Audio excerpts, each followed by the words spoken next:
बड़े सख्त मिजाज निकले बालेन शाह, कहा सिर्फ फोटो खिंचवाने नहीं आऊंगा। भारत दौरे से पहले बालेन शाह ने रखी तगड़ी शर्तें।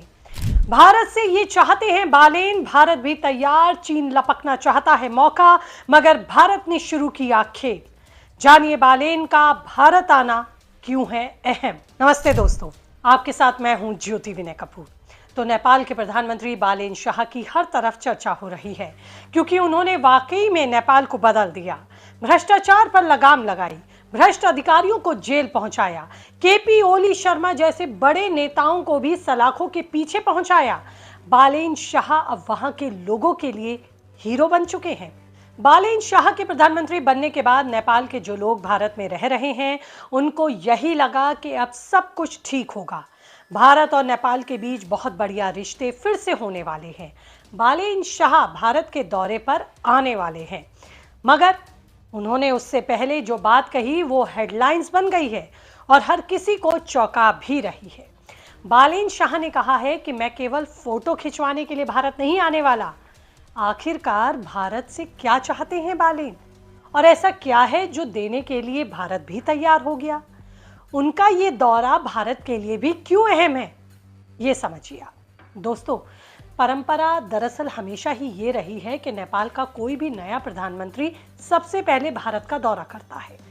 ये एक तरह से रिश्तों की नई शुरुआत के संकेत के तौर पर माना जाता है।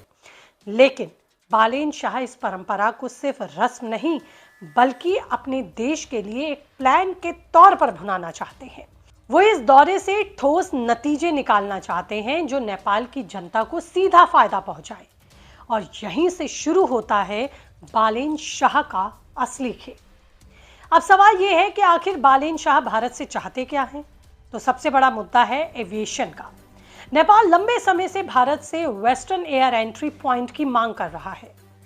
भैरहवा और पोखरा जैसे अंतर्राष्ट्रीय एयरपोर्ट बन चुके हैं, लेकिन सही एयर रूट ना मिलने की वजह से उनका पूरा इस्तेमाल नहीं हो पा रहा।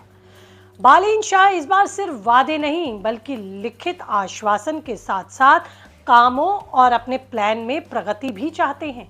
यानी कि वो चाहते हैं कि जो वादे हों वो जमीन पर हकीकत में भी बदलें और उनमें प्रगति भी दिखाई दे नेपाल की तरक्की के तौर पर। नेपाल का इंटरनेशनल कनेक्शन मजबूत हो, और यही मांग भारत के सामने सबसे बड़ी टेस्ट बनकर खड़ी हो सकती है। दूसरी तरफ भारत भी पीछे नहीं है। उसने भी नेपाल सीमा तक अपनी इंफ्रास्ट्रक्चर को और मजबूत करने का प्लान तेज कर दिया है। बाराबंकी से बहराइच तक बनने वाला 4 लेन हाईवे सिर्फ एक सड़क नहीं है, बल्कि ये भारत और नेपाल के रिश्तों की रफ्तार बढ़ाने वाला प्रोजेक्ट है, हाईवे है। इससे नेपाल से व्यापार और आसान होगा। सबसे अहम बात तो ये है कि दोनों देशों के बीच कनेक्टिविटी पहले से कई ज्यादा मजबूत होगी। यानी एक तरफ बालेन शाह अपनी शर्तें रख रहे हैं, तो दूसरी तरफ भारत से भी अपने तरीके से रिश्तों को मजबूत कर रहे हैं, और फिर इन मजबूत रिश्तों का फायदा नेपाल के लिए ले रहे हैं। कहानी यहीं खत्म नहीं होती। असली ट्विस्ट आता है नेपाल की विदेश नीति में। अभी तक नेपाल की राजनीति में एक पैटर्न देखा गया, कभी भारत की तरफ झुकाव तो कभी चीन का कार्ड। लेकिन बालेन शाह इस पुराने खेल से कुछ ऊपर उठते हुए दिखाई दे रहे हैं। उन्होंने एक साथ 17 देशों के राजदूतों से मुलाकात कर ली, जो साफ संकेत देता है कि नेपाल अब किसी खेमे में बंद कर अपना नुकसान करना नहीं चाहता। ना वो पूरी तरह से भारत और ना ही वो पूरी तरह से चीन, बल्कि बैलेंस्ड और न्यूट्रल अप्रोच के साथ सभी से फायदा लेकर संबंध सुधारना चाहता है। सबसे ज्यादा दिलचस्प बात तो ये है कि भारत और चीन दोनों ही नेपाल को अपने पक्ष में देखना चाहते हैं। भारत के लिए नेपाल सिर्फ एक पड़ोसी नहीं, बल्कि सुरक्षा, व्यापार और सांस्कृतिक रिश्तों का भी एक अहम हिस्सा है। वहीं चीन के लिए भी नेपाल, तिब्बत और उसकी अपनी सीमाओं की सुरक्षा से जुड़ा एक बड़ा प्रोजेक्ट है। ऐसे में बालेन शाह का न्यूट्रल रुख दोनों के लिए ही चुनौती खड़ी कर सकता है, और नेपाल के लिए एक अवसर। अब एक और एंगल यहाँ समझिए। बालेन शाह सिर्फ भारत और चीन तक सीमित नहीं रहना चाहते। उन्होंने खाड़ी देशों, जापान और अमेरिका जैसे देशों को भी बराबर की अहमियत देने का प्लान तैयार कर लिया है। वजह साफ है, नेपाल की बड़ी आबादी इन देशों में काम करती है, और इनकी अर्थव्यवस्था के योगदान से ही नेपाल मजबूत होता है। ऐसे में बालेन शाह का फोकस सिर्फ कूटनीति नहीं बल्कि इकोनॉमिक ग्रोथ और डायस्पोरा कनेक्शन पर भी है। तो अब सबसे बड़ा सवाल यही है कि बालेन शाह का पहला बड़ा विदेश दौरा किस दिशा में होगा? क्या भारत उनका पहला स्टॉप बनेगा या फिर वो किसी और देश का रुख करके अपनी प्राथमिकताओं को साफ कर देंगे?